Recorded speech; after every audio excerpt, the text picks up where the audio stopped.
Talk 12. The case of the crumpled Coke can.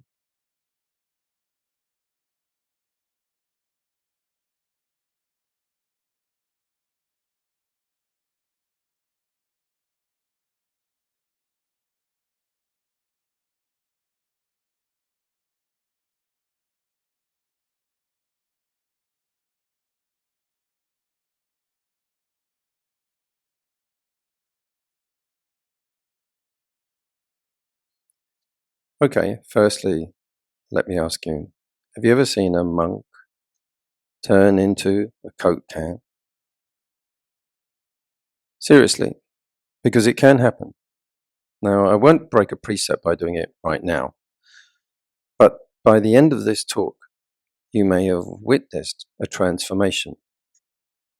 An inner transformation, mind you, if not an inner contradiction. But on one condition, it must be a crumpled Coke can, preferably discarded, unwanted, and not even being recycled. But first, let's take a look at how the Dharma resolves inner contradictions. The Dharma uses letting go. The Dharma encourages moderation. The Dharma promotes wise restraint, non-identification, seeing issues clearly and stopping identifying with them. The Dharma promotes moderation, renunciation, present moment grounding, non-comparison, and relinquishing outcomes. We all need connection. We do. We all get lonely. Having got connected, we want to get out and be alone. We wish for belonging, and yet we also want freedom and independence too. Think of standing in a crowded room and smiling politely, secretly longing for quiet retreat, for rest, and just being alone afterwards. Sometimes when we're in crowded places, public places, train stations, or when you're walking a pavement and a stranger is approaching, do you say good morning or not? Do you want connection or solitude? We want connection, but we feel we need solitude. It's the real thing. Anyone remember that song? A group of peace-loving people from all over the world are gathered at sunrise on a beautiful cliff overlooking the ocean, beaming love and friendship. The camera pulls away. They sing, "I'd like to teach the world to sing in perfect harmony, grow apple trees and honey bees and furnish it with love." Okay, at this point, you probably think this talk is being sponsored by fizzy drinks companies. There is no truth in this. But there is a drinks dispenser at the back in case you feel a need for a lip-smacking, thirst-quenching, ace-tasting, motivating, good-buzzing, cool-talking, high-walking, fast-living, ever-giving, cool-fizzing, peptic ulcer, and tooth cavity. How does this phenomena show up in daily life? Well, think of these scenes. A person arrives at a group meal and they hesitate. There it is. They're unsure where to sit, who they naturally belong beside. They want connection. And they need to be solo. Or another one, in a shared kitchen. Two people are there already, and they're in mid-conversation while someone else enters and waits quietly for the kettle to boil, hovering at the edge of the exchange. The first two, they are connected. The third, solo, can't quite connect. Not sure if they could or should. Wanting connection, but also needing solitude. A third, A hubbub or chatter is going on in the staff room in the school, and someone walks into the room. The voices all dip slightly. Everyone was connected, but the solo person entering breaks the spell, and their pleasant solitude also becomes an awkward silence. Discomfort. Another one. At a group meeting, laughter breaks out, but one person is half a second late, and their eyes tell they don't quite understand the joke. George's label. In Vienna, meditation teacher George Bickel visited me early one morning, giving me a rousing speech on mindfulness and the importance of every single moment awareness. With his sweater on back to front, so that the label was sticking out under his chin. The rest of us were busy, silently suppressing a smirk as George looked around. What is so funny? Someone sits alone in a cafe, watching everyone else, while pretending not to. Unlike everyone else, they are unabsorbed.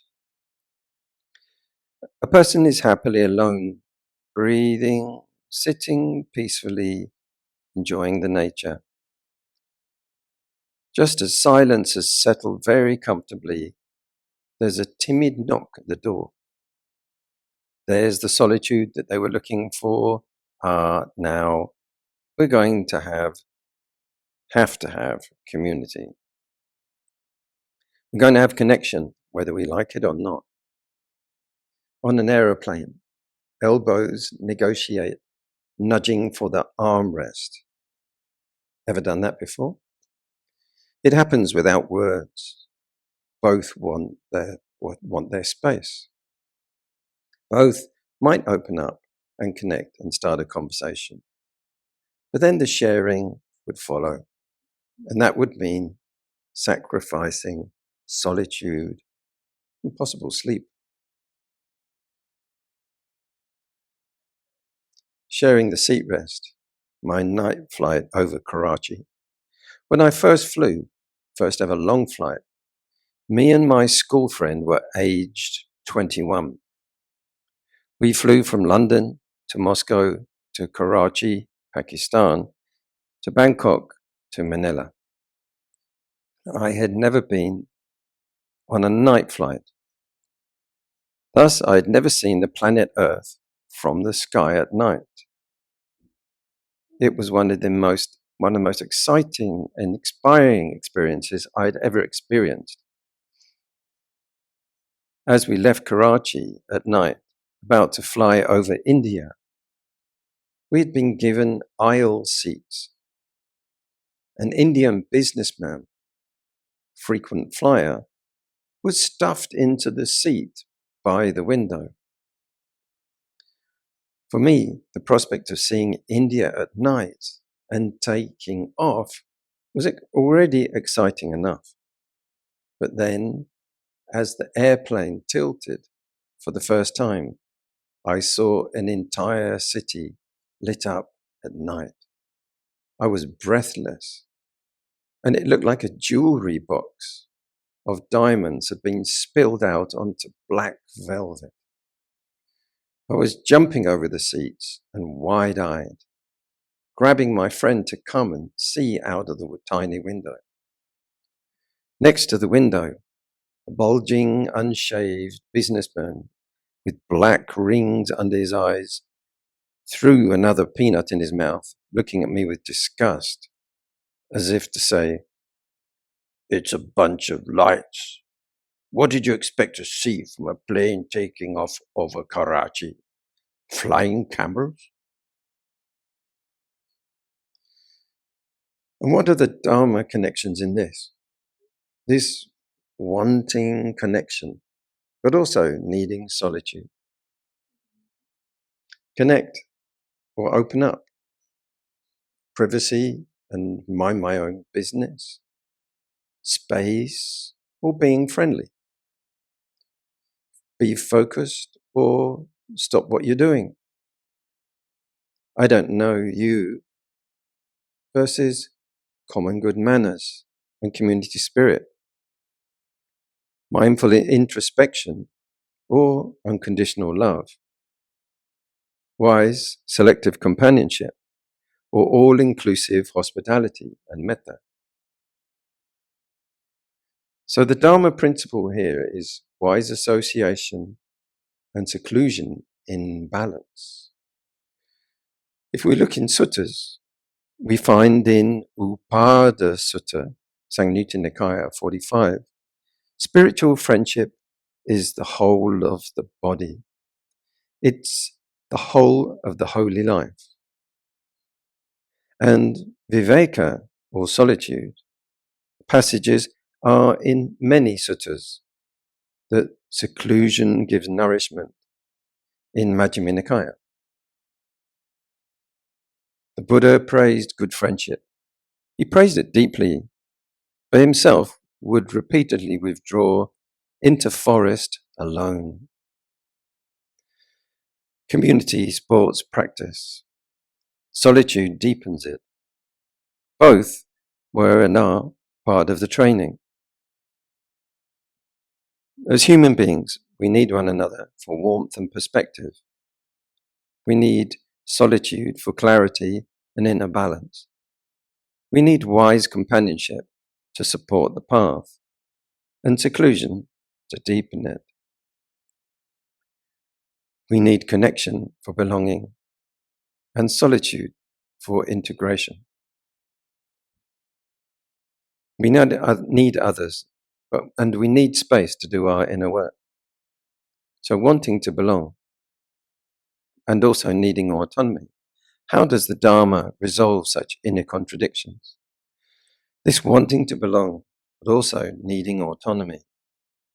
It's perfectly natural to want to belong, be the property of a place or a group, or to be a member of a particular group or organization, and to have an affinity for a special place or situation. But we also need autonomy. So what is autonomy? It's self-government, independence, sovereignty, freedom. We also need freedom from external control or influence. We need a balance between membership and independence. Clinging brings pain of separation, isolation, and a sense of being misunderstood, excluded, alienated, may just increase paranoia and neurotic imaginings. So perhaps we can look at the way the need is for intelligent and sensitive balance, not just one or the other in extremes, all about the group, all about isolation. Belonging involves attachment. We cling to places, cling to people. We cling even to clothes, to gadgets, to devices. We feel comfortable with a routine of foods and weather climates. Then there is freedom from attachment. Freedom not enslaved by attachment. Wanting connection, but also needing solitude. Wanting mutual friendly trust, but also needing emotional safety. So what is that? What is mutual friendly trust? Let me give you some examples. But before I do, a quick tale. You sure? Okay, so late at night, a man wakes. Rain is hammering down. The clock says 2 a.m. He hears a knocking on the door downstairs. His wife says, "Go and see what that is." So he gets his coat on over his pajamas, leaves his warm coat. The knocking comes again. He puts the chain on the latch and carefully opens the door a little. In the pouring rain, a man is there. The smell of alcohol is strong as he slurs. "Sorry, excuse me. Could you give me a push, please?" Behind the door, the man replies, "I'm sorry, mate. You're completely drunk. You shouldn't even be driving." "No, I'm sorry. I don't want to get involved. Look, there are some other houses along the way." And he slams the door closed, thuds up the stairs grumpily, goes back to bed, switching off the light. "Who was that?" asked his wife in the darkness. "Oh, never mind. Just some weird drunk. Absolutely sozzled. Go back to sleep."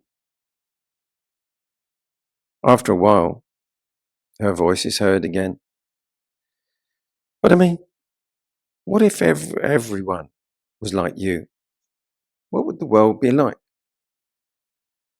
You remember that time we broke down on the A1 in the middle of nowhere, and you walked across that field to a farmhouse, and the farmer let you use their phone to call the car service? You remember the wife even put a thermos of hot tea in when you came back? After stewing in the dark for a short time, he responded, "Oh, okay, I suppose so. I'll go see." So he put his work trousers over his pajamas, his thick raincoat on, and a hat, got an umbrella, and pushed open the front door. All he could see was pouring dark rain. He called out, "Oi, okay, I'll give you that push. Now where are you?" Then a drunken voice came back from over the hedge. "I'm over here, sitting on this swing." So, yeah. Mutual friendly trust. So, wanting connection, but also needing solitude. Wanting mutual friendly trust, but also needing emotional safety. So, what is that? What is mutual friendly trust?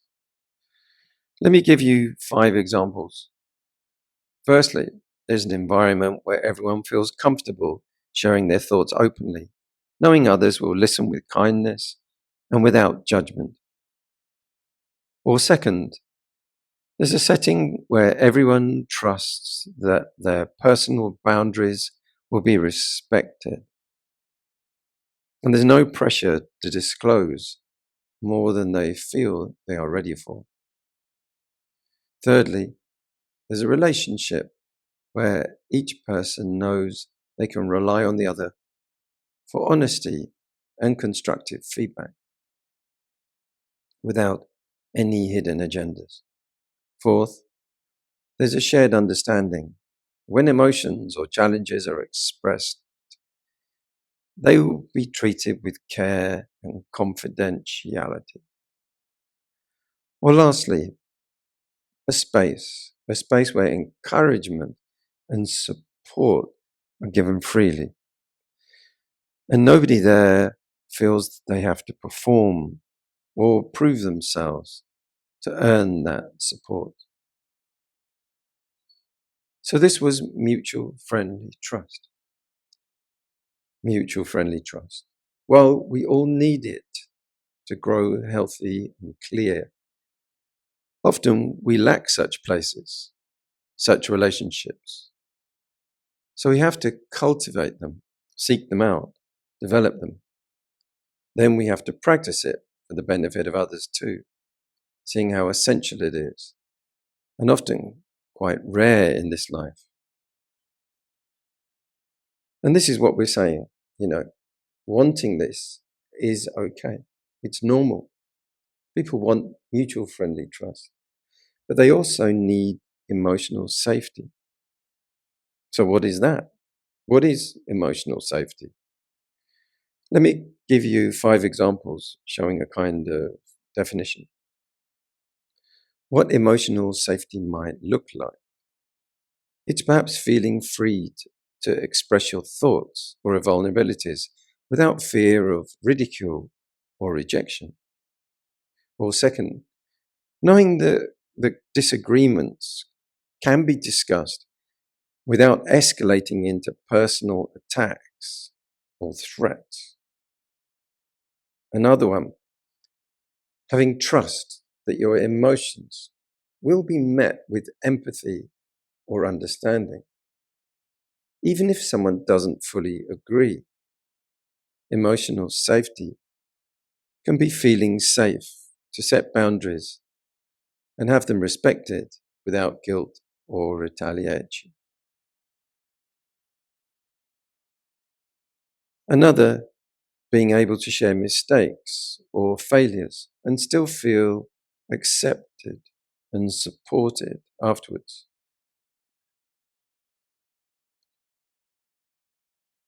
And do you feel okay with that it gets held comfortably without being judged?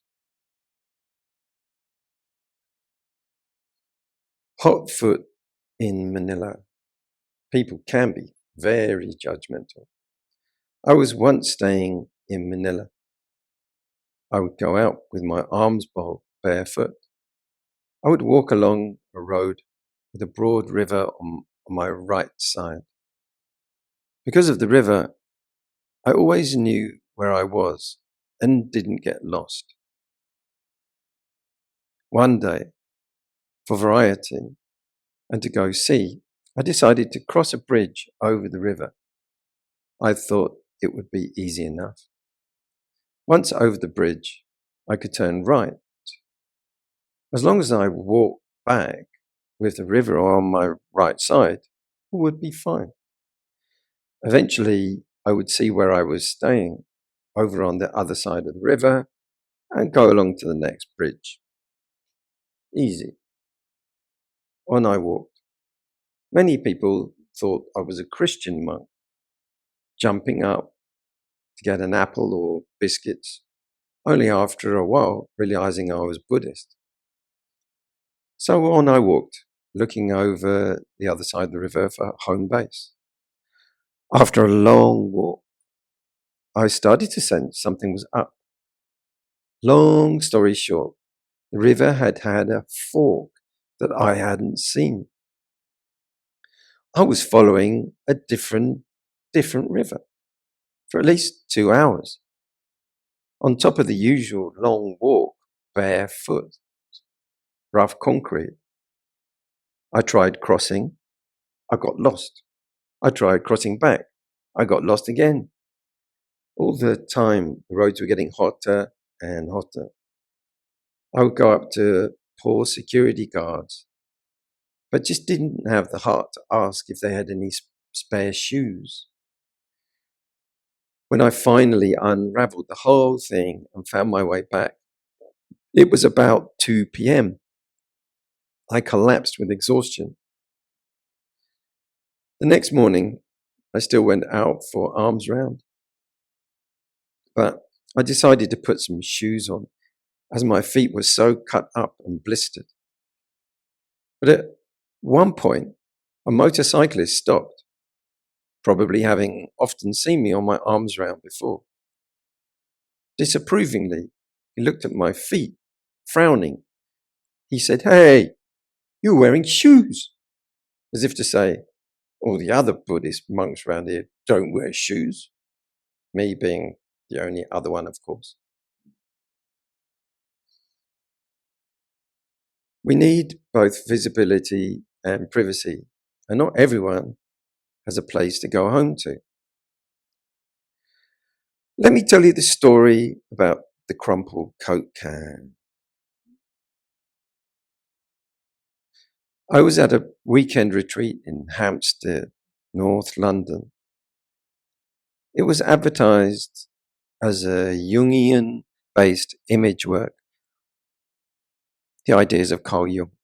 I trusted the facilitator because they had set up 2 complete islands in Greece where people could go on retreats. And there they had multiple teachers, multiple groups, multiple activities. So we began the weekend. Everyone sat in a circle, and I was new at this. It was something completely new, but I've worked a lot with my imagination as an illustrator. The first activity was, as we sat in a circle, the leader simply said, okay, get your image, allow your image to come to mind. And everybody closed their eyes. When I closed my eyes, all I saw was a rush of many, many different images that constantly kept changing, like it often is in Vipassana. They could be symbols, they could be Buddhist lotuses, they could be Buddhist statues, they could be clips from pictures of hundreds and hundreds of different images rushing. Nothing would stay still. It was just a kind of snowstorm. So this carried on, and then she rang the bell. And then started to go around the group one by one as they introduced what they were experiencing. Jeffrey, how about you? Jeffrey said, yes, I found a dolphin. Dolphin really clearly came up. There it is. Good, right. Okay, Andy. Oh yeah, that was a mountain range, golden mountain range, this soft golden light across the peaks. Okay. Norma, how about you?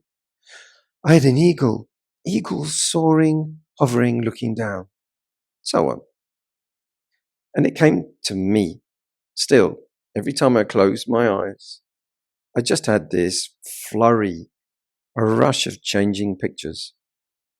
So I said, I have this kind of flurry, snowstorm of pictures. I said, I can't get it to stop. So she said, okay, well, visualize this image, rush, on a cinema screen. Can you do that? So I said, yes.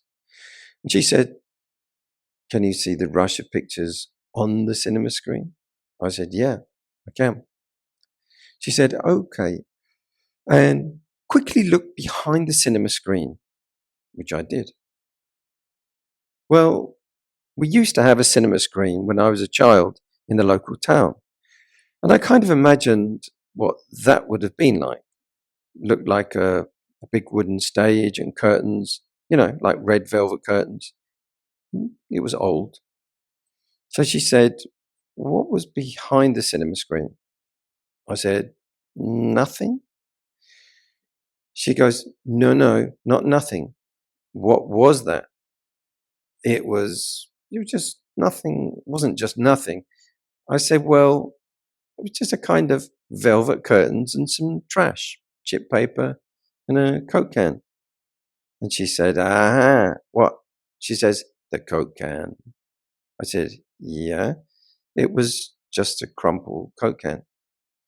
She says, okay, take the crumpled Coke can as your object. And I was like, oh, come on now, come on. He had a dolphin. He had a mountain. She had an eagle. I felt very envious. I got a crumpled Coke can. So then she said, okay, come into the center of the circle as your first activity. And I was going to be in the middle of the circle with a crumpled Coke can. So she said, now visualize, hold that Coke can perfectly in your mind. Really hold it still. I said, yeah. I could kind of circle it and see it very clearly.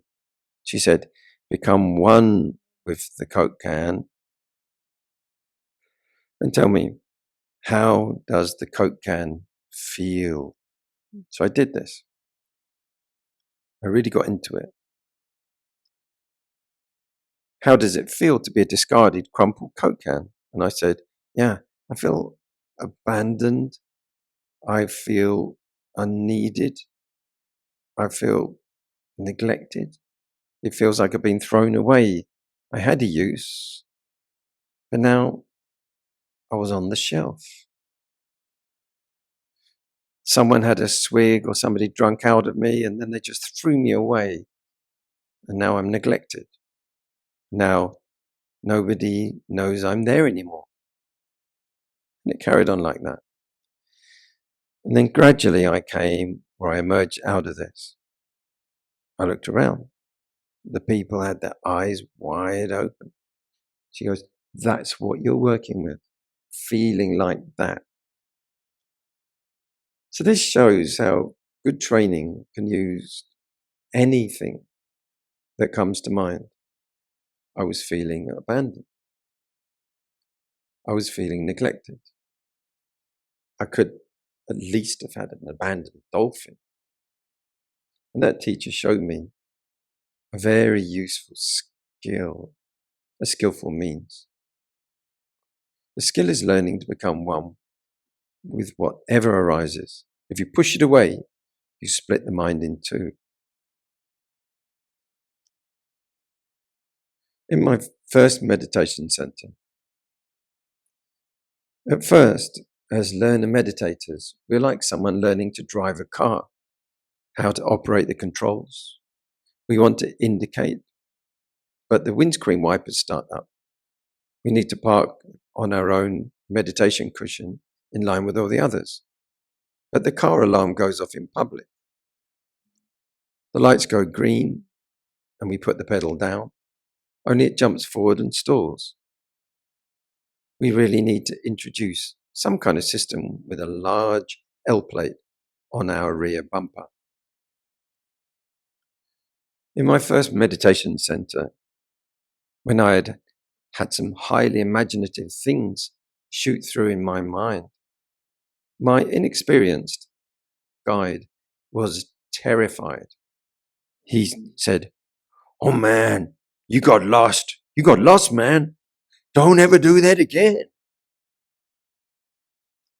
You know, he got very panicky about me experiencing a highly active imagination. So wanting mutual friendly trust, but also needing emotional safety.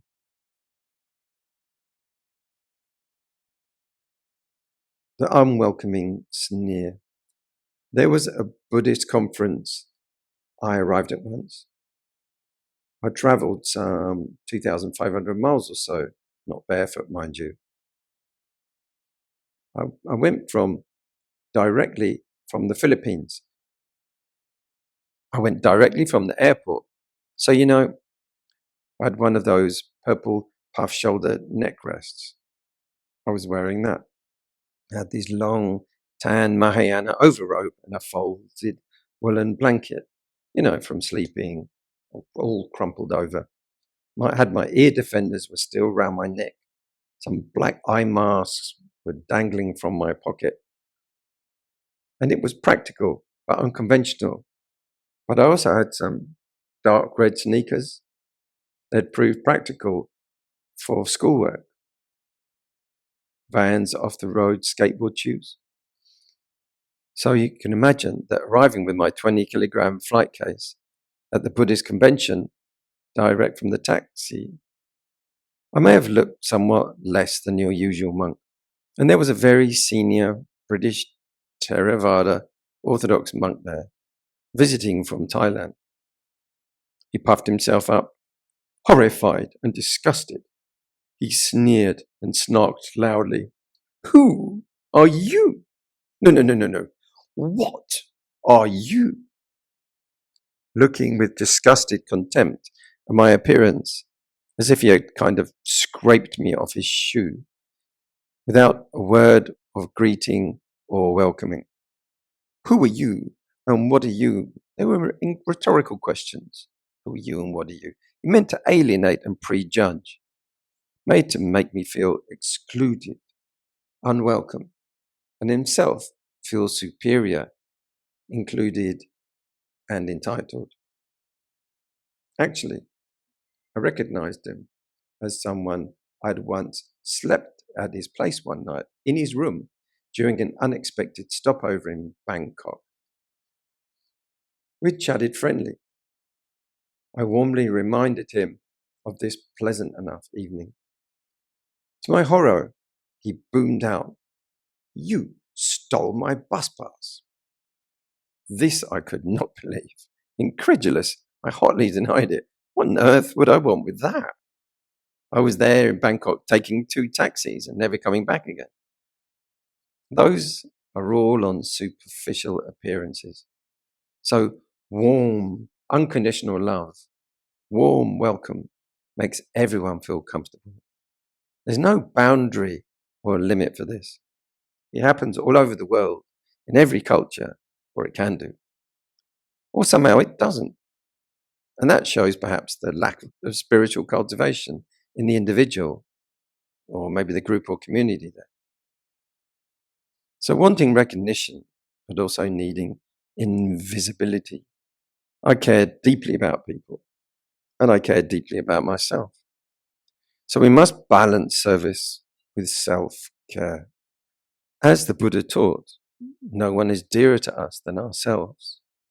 We can know what we need and organize care for our own well-being, both with the collaboration of others and with our own independent action. We want connection, but we also need solitude. We want to be understood via expression, communication, but we also need to protect our inner world through self-containment. It's about expression and containment. Today, we're exploring this kind of tension. The tension between belonging to others and belonging to ourselves.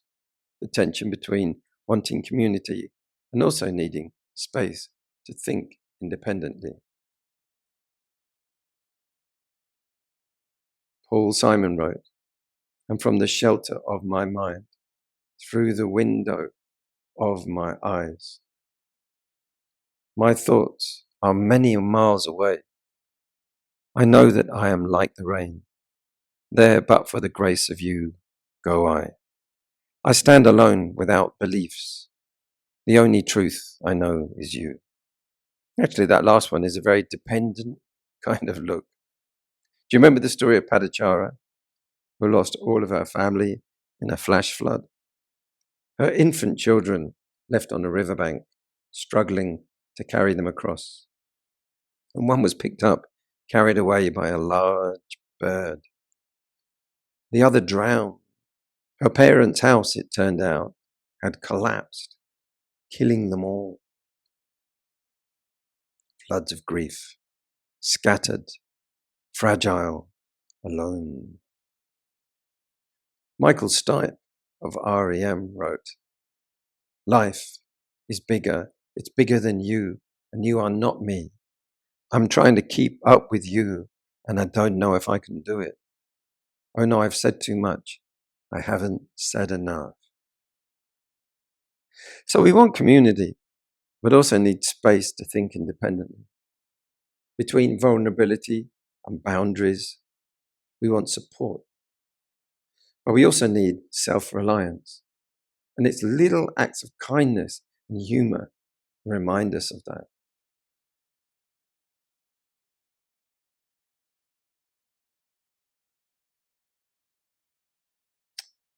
I was walking down the high street in my hometown, usually busy. It was a quiet Sunday morning, very deserted and peaceful. And I saw a very lovely looking Labrador dog tripping along the pavement, across the road, just wandering around, ownerless. And it was close to a coffee shop. So the dog was very tame, and I managed to catch its collar and calm it down, stroke it. And I noticed there was a little metal disc on its collar. Fortunately, it had a phone number on it, and I had my phone on me. So I phoned it up. I said, "Excuse me, have you lost your dog?" She said, "Oh yes." Where is he? He's gone out again, is he? I said, yes. She said, where are you? I said, I'm down in the high street, just outside Café Rouge, the local coffee shop. And she said, okay, wait there. I'll come and get him. While I was waiting there, and to my surprise, a waitress in black and white costume came out from the coffee shop. And she said, oh, hi, we saw what you did. Would you like a bowl of water? So I said, no, it's okay. I had a cup of tea before I came out. I love community deeply, especially when everyone else has gone home. It's lovely to have a nice, close-knit family 2 cities away. With that, let's all appreciate this community, this group, our unconditional support of each other, and the joy of solitude and of peaceful inner being. Okay, everyone, let's wind up this talk. Take care, breathe calmly, relax your body, and know that you're welcome, you're unjudged, you're among friends, and that we foster an atmosphere of calm, non-judgmental, inclusive awareness.